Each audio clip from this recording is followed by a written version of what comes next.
Lonely rancher, bought a deaf girl sold by her drunk father, then realized she heard. Texas, 1881. The late-season sun baked the dust into the wooden bones of the market town. Horses neighed, cattle bawled, and men barked over prices with whiskey breath and worn boots. The last livestock auction of autumn was winding down.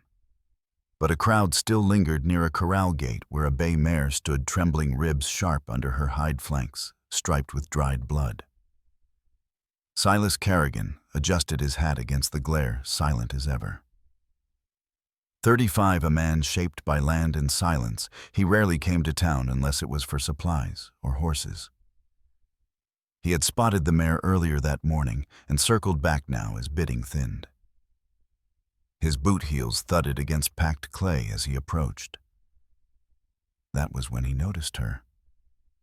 A girl no more than 19 stood just behind the corral, hair matted to her face, dress torn at the hem. Her bare feet were chalked with dust. She did not speak, did not cry. Her eyes wandered unfocused, as if following something no one else could see. Standing beside her was a man with a bottle in one hand and a rope in the other. The rope tied not to an animal, but to her wrist. "Bet a dumb one here," the drunk hollered to no one in particular. "Came out of my first wife, I think. She don't talk, don't hear neither, but she cleans, cooks, don't sass sheep." A few men chuckled darkly. One spat on the ground. Silas turned away. He did not want this. He had come for a horse. But then he felt it. Not a voice, not a cry, just a glance. The girl was watching him. No desperation in her face, no pleading in her body, just a look, clear, still fixed on his face, and in that look was something he had not seen in a long time, understanding, or maybe a mirror of his own aloneness. The drunk stumbled closer. You got coin, want the horse? She comes with it. I ain't dragging her back, not worth a dust on her toes." Silas hesitated. The mare pawed at the ground, blowing froth through her nostrils. The girl's gaze did not move. He turned back, looked the drunk in the eye. "I'll take both." The laughter from the nearby men was instant and crude. "You buying livestock or starting a harem, Silas?" one called out. Silas did not answer. He counted coins into the man's hand. Enough for a horse, not enough for a soul. The man yanked the rope toward him, but the girl flinched, stepping behind Silas instinctively. "She yours now," the drunk slurred. "Don't say I didn't warn you. Ain't worth feedin'." Silas untied the rope, tossed it back. He guided the mare out of the pen, the girl walking behind with soft, deliberate steps.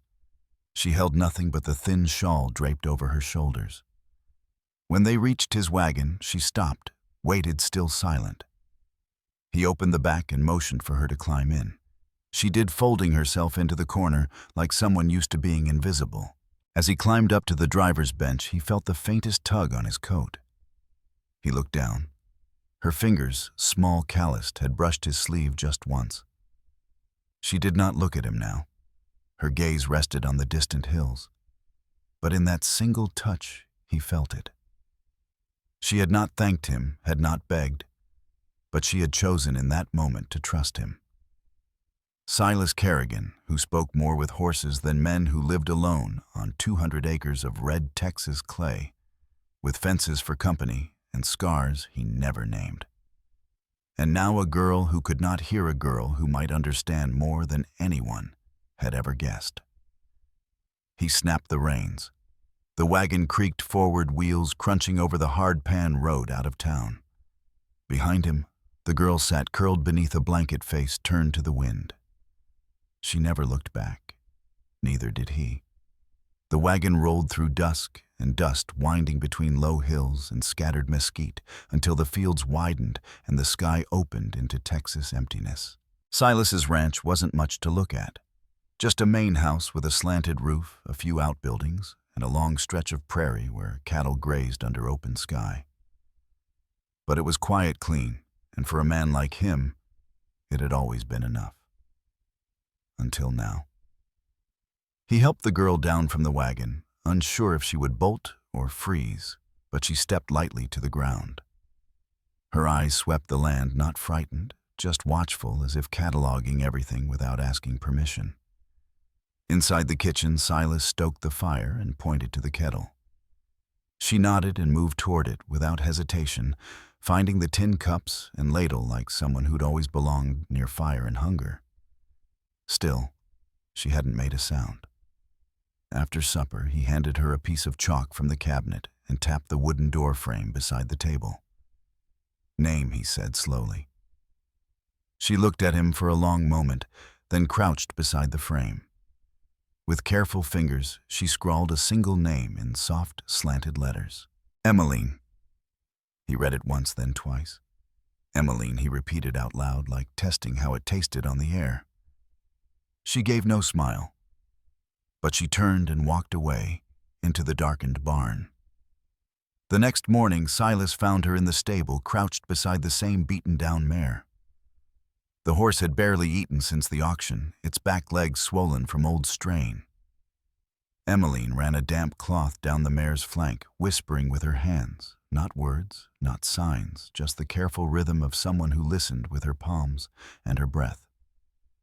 Silas stood at the barn door, arms crossed. He had seen seasoned ranch hands get kicked for less. But the mare stayed still, shuddering only slightly, and let the girl wrap its leg with quiet patience. Maybe she couldn't hear, but she sure as hell understood. That day, Silas gave her chores, simple things: wash the floorboards, boil water, clean the tack room. She did them without complaint, without asking, without one sound. Each night he left chalk for her, and she would write notes in the margins of their world: bacon, low dog, limping wind, smells like dust. They never spoke, but the quiet didn't feel empty until the storm came. It started like most Texas storms, slow and deceitful. A hot breeze rose around sundown, brushing against the long grass like warning breath. Silas glanced at the sky, noticed a line of clouds brewing far off, but thought nothing of it. He was in the cattle shed when she appeared, Emmeline, barefoot, wild-made, breath quick but soundless. She grabbed his sleeve and tugged hard. What he asked, startled. She pointed upward, her hands trembling. Her eyes said what her mouth could not.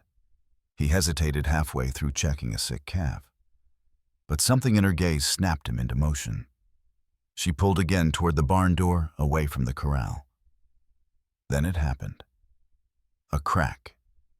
No, a shatter. The world split in two as a bolt of lightning dropped from the heavens, striking the tree that loomed just behind the cattle shed. The blast shook the earth beneath them.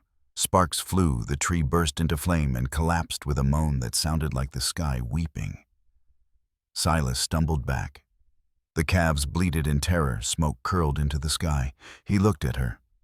Emmeline stood frozen just outside the doorway, her face lit by the flickering fire eyes, steady chest rising fast. She had known, not guessed, not sensed after the wind rose. She had known. Before thunder, before the air changed. Silas walked toward her, slow, still, half in shock. "How did you—" But she only looked at him. Silas, certain, that night after the fire was doused and the animals calmed, he sat beside her at the kitchen table. No chalk this time. No words. Just a man with his hands on the wood and a girl who could not speak. And yet somehow, she had heard something no one else could. Not thunder, not wind, but the warning inside the world. Silas realized for the first time in years he wasn't alone. He looked at her hands, folded in her lap. "Emmeline," he said again. She lifted her eyes to meet his. Silence answered. And it was enough. Since the storm, Silas had started to pay more attention, not with suspicion, but with the quiet curiosity of a man who had lived too long in silence, and now found himself staring at something he could not explain, and maybe did not want to. Emmeline never spoke. She never signed, never wrote much more than her name. She had no books, no formal learning, no words. And yet, there were days when it seemed like she understood more than anyone he had ever known. One morning, when the head cow stood alone in the pasture not eating, Silas chalked it up to the cold. He made a note to watch her. But Emmeline, she moved without hesitation. She brought straw to the birthing stall, drew water with mint leaves from the well, and stood beside the cow, stroking her belly in slow, measured circles. By sunset, the cow was in labor. She had known. Somehow she had known. Silas said nothing. But he watched her. That night, he could not sleep. The next day, he tried again. He came back from town with tension in his shoulders, the weight of old history heavy on his back.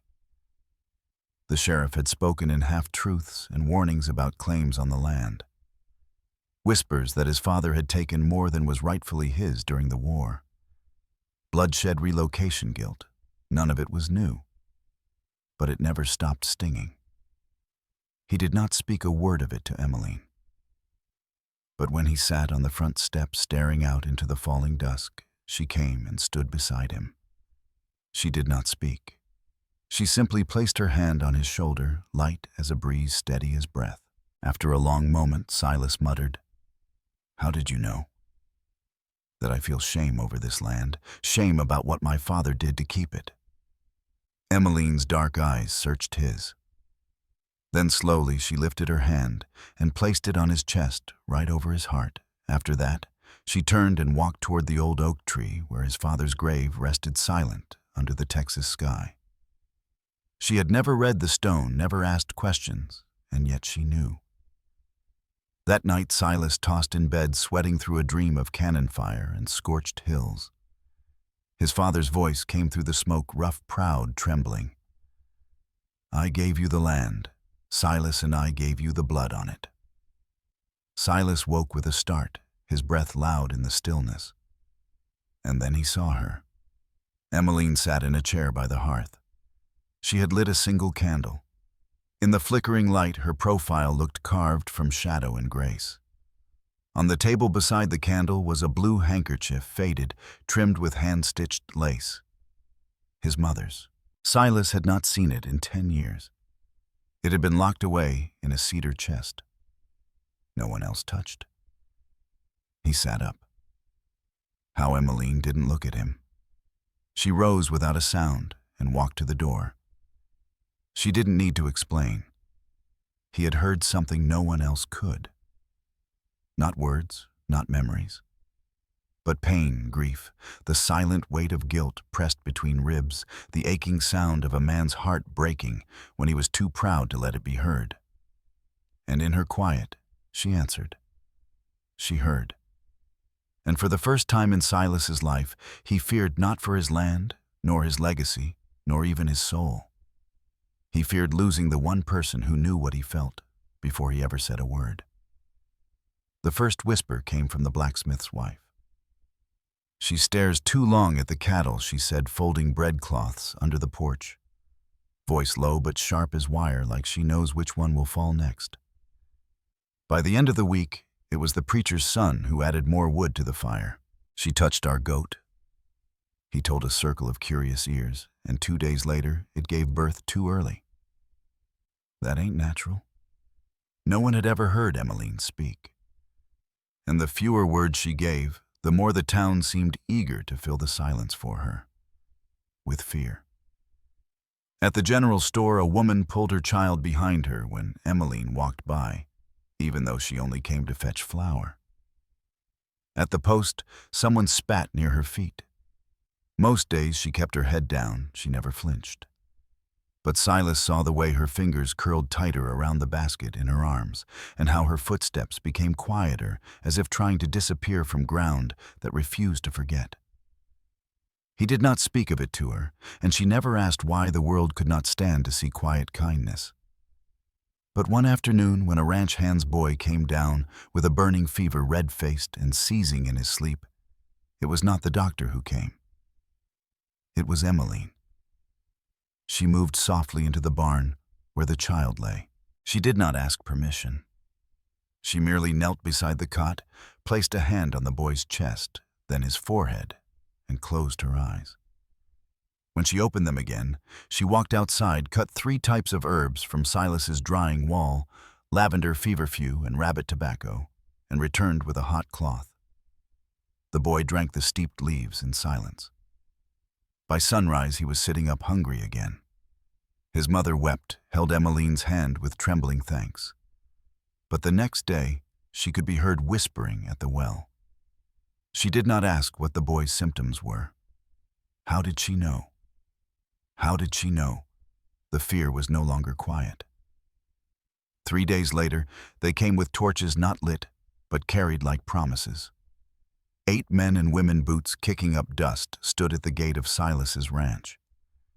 The oldest among them, Mr. Withers, a man whose own daughter had not spoken to him in years, stepped forward.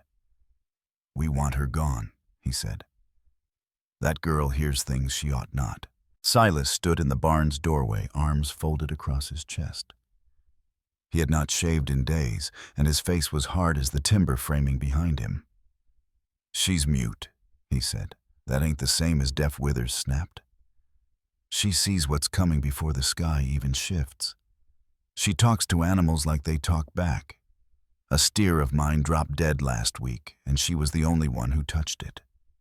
You think she cursed it? I think she's cursed, period." A murmur rippled through the crowd.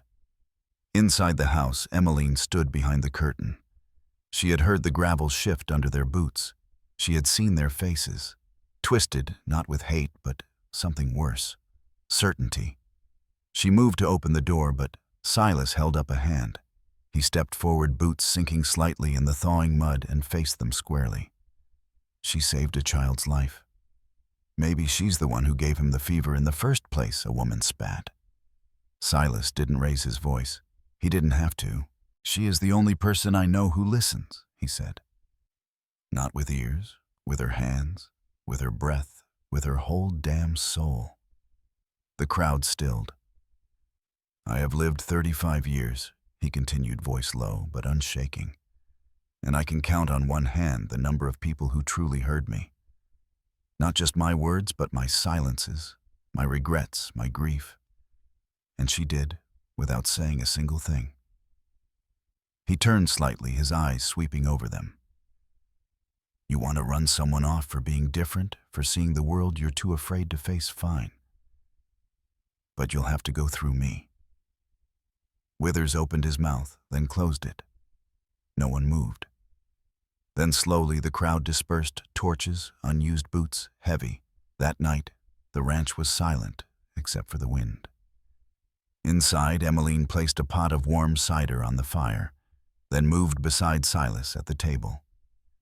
She did not sign, did not write, did not even look at him. But after a moment, she reached out, rested her fingers on his hand. It was not thanks, it was recognition. He turned his palm upward, curled his fingers gently around hers. And together in the stillness, they listened. To the crackle of the wood, the hush of the night, and the bond growing between 2 souls that never needed words to speak. The first snowfall of December came quiet and slow, like someone laying down a blanket over all that had burned or broken. Emmeline stood by the window of the log kitchen, her fingers threading a needle through scraps of old fabric leather patches, wool cuffs, the lining from an old coat Silas no longer wore. She was making a cloak not for herself, but for him. She did not need to hear the wind to know the cold was coming. Silas watched her from the barn door. She moved with purpose, every motion deliberate. She had no words, but in the weeks since the townsfolk had turned away, and he had chosen to keep her there, his world had found rhythm again. She brewed coffee every morning before the sky turned gray. She lined the chicken coop with pine needles. She brushed the horses in slow circles and trained the yearlings using gestures no cowboy had ever thought to try. He had never seen animals respond that way to someone. She would stand still just long enough for a skittish foal to inch closer. Then she'd raise a single hand, slow and open, and wait. And somehow, always, they listened. The silence around the ranch no longer felt like loneliness. It felt like listening. One late afternoon, Silas rode out toward the ridge, checking the fences before the storm they both knew was coming. The light had just begun to dim when his horse startled. A loose rock maybe, or a scent on the wind, and reared. He was thrown hard, landing shoulder first on frozen earth. The breath rushed from his chest. For a moment he could not feel anything but the throbbing pulse of pain where his arm struck a jutting root. He staggered to his feet, bleeding from the elbow. The sky was deepening fast. He wrapped a cloth around the wound and tried to walk, but each step sent sharp pain through his ribs. When he stumbled into the yard, the last light had faded.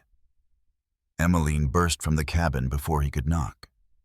She had felt it, or perhaps she had just known one of those strange, uncanny instincts of hers that no one could explain.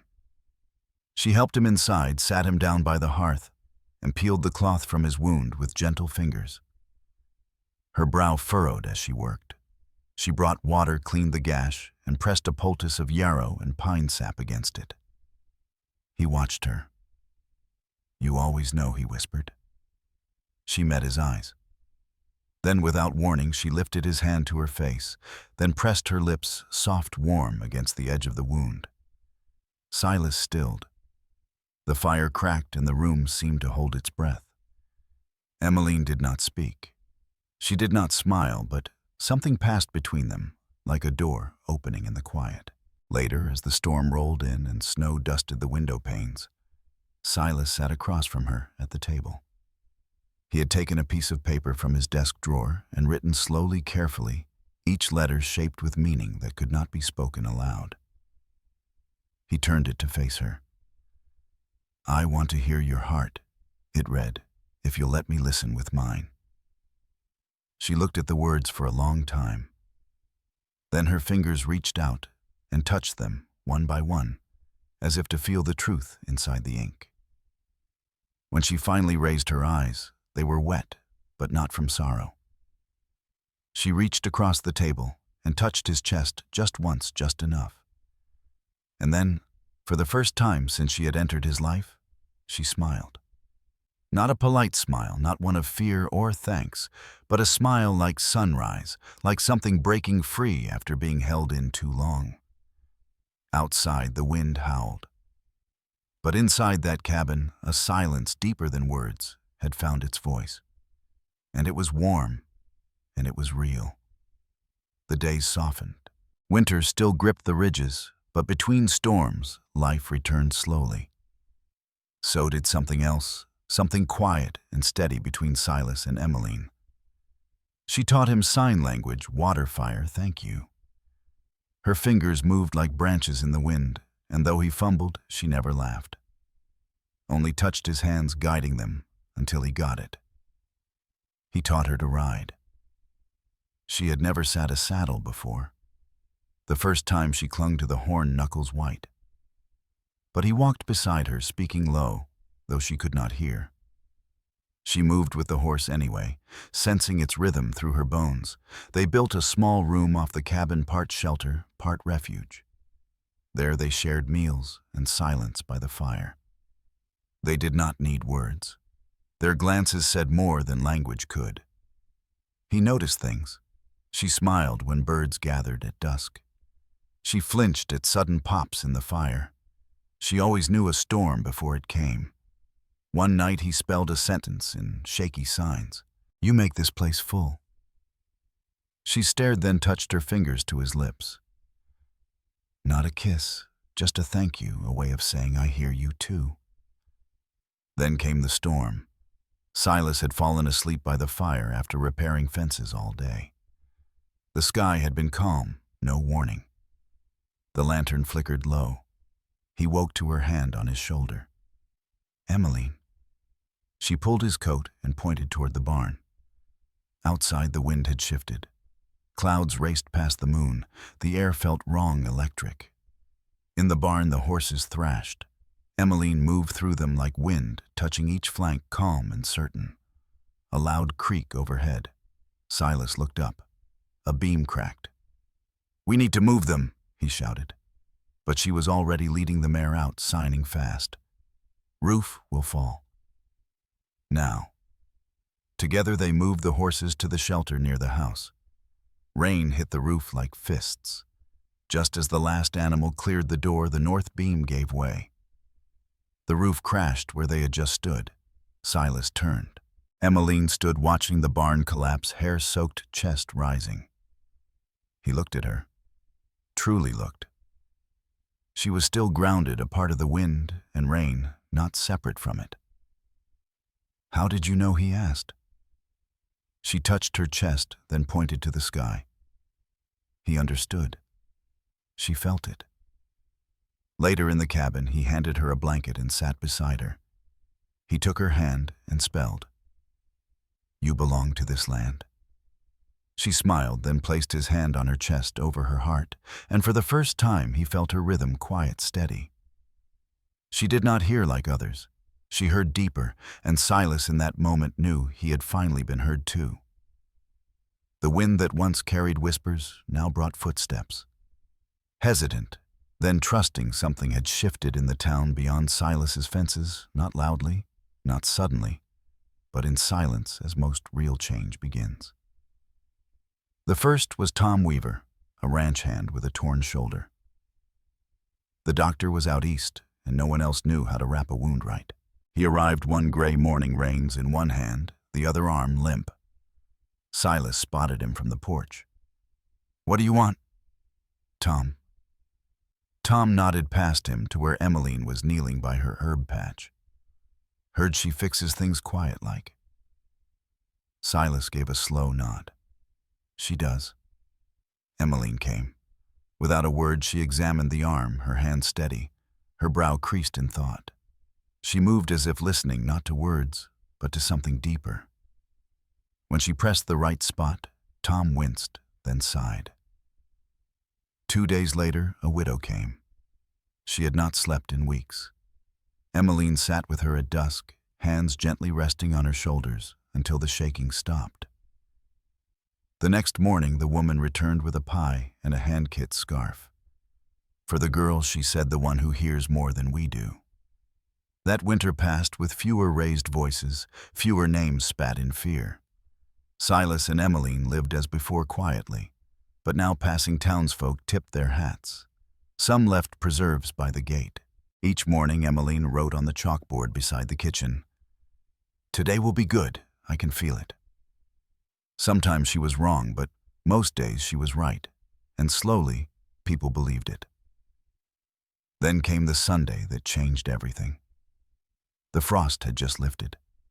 The church bell rang, and before its echo faded, panic spread. A 7-year-old boy had vanished from his family during morning chores. One boot was found near the tree line. Nothing more. Men shouted, mothers cried, dogs barked. When Silas and Emmeline heard, he reached for his coat. Emmeline, already beside him, placed a hand on his arm, then knelt. She pressed her hands to the earth, palms, wrists, her whole forearm. Then she crawled forward, pausing, tracing subtle marks. A shifted pebble, a broken twig. He stood and walked. He did not look back. But they followed. Silas, then Tom, then others. Through thickets, up ridges, down dry creek beds, until in a cedar ring clearing they saw him. The boy curled beneath a bent tree, his ankles swollen, his face streaked with dirt and tears. Emmeline ran. She knelt, checked his leg, brushed hair from his eyes. Then she looked up at Silas. Not proud, not triumphant, just relieved. When the boy was safe and the story retold, no one called her strange. They called her what she truly was, the girl who hears with her heart. The wind moved slow that evening, brushing gently over the tall grass like it remembered every name that had ever been whispered on this land. Years had passed. The ranch still stood, weathered, wiser, wrapped in the steady rhythm of a life not hurried. Silas walked a little slower now, and Emmeline's hair had grown long and silver thread, but neither of them kept track of years and numbers. They counted time in seasons, in moments held quietly between two hands, in the soundless way a heart says, "I'm still here." The children came most mornings, from the town, from the edge of the hills, from places where words were often thrown too fast or forgotten too easily. Here they found something else. They learned to listen not with ears, but with their whole being. They sat with Emmeline in the garden as she taught them how to know the difference between fear and shyness in the twitch of a rabbit's nose. They stood beside her in the stable and watched her place a single hand on a horse's flank, calming it with nothing but her breath. She did not teach with rules. She taught with silence, and with the rare, precious way she smiled when they understood something without having to say it out loud. Silas built a wooden bench beneath the cottonwood tree behind the house. That's where they sat most evenings, he and Emmeline shoulder to shoulder, watching the sun settle into the hills. On those evenings, neither spoke much. They didn't have to. He would pour 2 mugs of tea still warm from the kettle, and she would take his hand, thumb tracing a slow rhythm across the back of it. Sometimes he would bring out an old harmonica and play a tune with no name, and she would close her eyes and sway as if she could feel the song ripple through the dusk. Then one evening, as shadows stretched across the wheat field and a hush fell over the trees, Emmeline turned to him. She had learned a little speech over the years, not much, just enough to read lips and shape a few careful words. Most days she still preferred her hands, but this time she spoke with her voice, a voice not used to being heard, soft as a leaf falling in snow. "I do not need sound," she whispered. "Only you." Silas blinked. For a long moment he said nothing. Then he nodded gently. His throat tightened as he answered, "I hear you always have." They stayed like that until the last light faded from the sky. The next morning a new group of children arrived. Emmeline wrote a sentence in chalk across the wooden slate nailed beside the front door. She did it every morning like a ritual. Today it read, "The day will be kind. I feel it." No one asked how she knew. They just believed her. And when the old folks in town talked about the girl who once could not speak or hear, they did not whisper the word witch anymore. They called her the one who listens with her heart. Some still shook their heads in doubt, but most just smiled or nodded or came by with a pie and stayed long enough to leave with something gentler in their chest. That winter, a boy got lost during a snowstorm. Emmeline knelt in the snow outside the barn, pressed her palms to the ground, and tilted her face to the wind. Then she stood pointed west. Silas followed her for 3 miles through a grove of pine, until they found the boy curled beneath a fallen log, alive, frightened, but safe. They never questioned her again after that. The final scene of the year found Silas and Emmeline walking together through the pasture. The sky was wide, brushed with amber and lilac. Their steps were slow, steady, a mare, and her foal grazed nearby. The world was quiet, but never empty. They stopped at the top of the hill. Emmeline turned to him, and for the first time laughed, not a loud sound, but a ripple of air that shook her shoulders and lit her face like dawn. Silas smiled and kissed her temple. No one told their story. It didn't need to be told because it was still happening, and sometimes the truest love is not the one shouted from rooftops, but the kind that walks beside you in silence every day and never asks to be anything more than real. If your heart has ever paused for a gaze that understood without words, if you believe that love does not need a voice, to be heard only a soul brave enough to feel, then the story of Silas and Emmeline was meant for you. Out on the quiet plains of the American West, where wind and silence speak in the same tongue, a lonely rancher and a girl the world called deaf discovered a language deeper than sound, a language of hands, of glances, of hearts that knew how to listen. Thank you for walking this journey with us. If stories of love that endure through prejudice, pain, and unspoken grace speak to you, subscribe to the Wild West Love Stories channel. Here, love is not just told, it's remembered, it's reclaimed, and it echoes long after the last word fades. We'll see you again in the next story. Until then, may your quiet moments be full, and may someone always hear the heart you carry.